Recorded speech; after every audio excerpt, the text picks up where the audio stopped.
Hello and welcome to part 10 of my Clash of Clans Absolute Beginner's Guide, where we will briefly talk about Town Hall level 8. This is also the last part of the series. From Town Hall level 9 onwards, you are probably no longer considered to be a beginner. It will become more and more difficult to get successful 3-star attacks, and your skill level will need to advance a bit from this point onwards. So what's the best way of doing this? I would recommend you to join a good and active clan, and to simply practice attacks with different troops as much as you can. Depending on where you want to end up in this game, you can also consider to open multiple accounts and to get involved in the huge Clash of Clans community, just to give you some ideas. At Town Hall level 7 you were introduced to dragons, and these beasts will stay an essential part of air-based attack strategies. At Town Hall level 8 you will now get some great tools for ground-based attack strategies. One of the most important spells in this regard is the Earthquake spell. This is a bit similar to the lightning spell, although it cannot target any troops and heroes. But it has one very important feature that you need to keep in mind. With 4 maxed earthquake spells, you can take down any wall of any level in a certain area. And this is a really important thing for ground-based attacks. You can save a lot of time that you would otherwise use for tearing down walls, and it is a great tool for funneling your troops. So which troops can you then use for such attacks? There are 3 new answers to that question at Town Hall 8. Valkyries are one of the best area damage dealers that you can use in this game. In small groups, they rip everything into pieces that stands in their way, and they are really effective when buildings are positioned close together.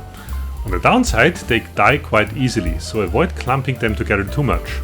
Otherwise, they may run into a couple of giant bombs or something similar and your attack is history.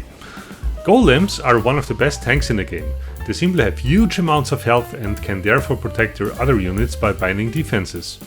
In addition to that, they also split up into a few smaller golems once they're defeated, and will be even more obnoxious after that. On the downside, don't expect them to bring down buildings with ease. Their DPS is not that great and they're very slow.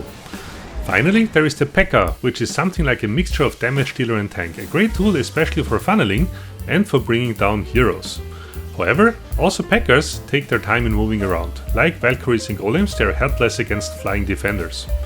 Speaking about defenders, there is a new spell in town called Poison Spell that can slow down and damage defending units and heroes.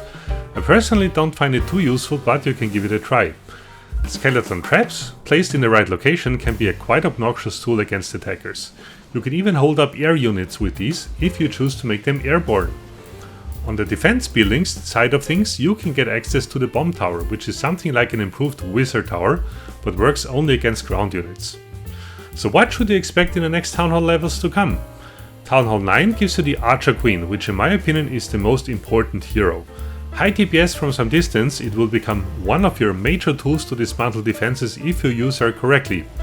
Lava Hounds will allow you to play advanced airborne tactics such as the Lava Loon tactic.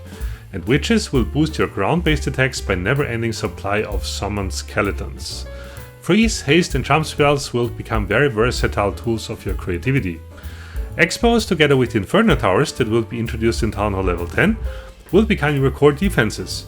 Also new in Town Hall 10, Bowlers and Miners. These creatures will allow you to launch very complex attacks if you are of the creative kind. And finally, Electro Dragons in Town Hall 11 will further boost your airborne attack game by charged lightnings that can jump to neighboring buildings. So you can see, with Clash of Clans it's difficult to get bored because ever new challenges and upgrades are introduced. Only your own creativity on how to use this in a particular context is the limit. So prepare for many more hours of fun gameplay on higher Town Hall levels as well. So that's it for this video series. I hope that at least some part of it was helpful for you in your Clash of Clans gameplay. This game is already a classic with a huge community and will most probably stay on the mobile gaming market for many more years to come. So thanks for having watched this video and for stopping by on my channel again. Have a fantastic day.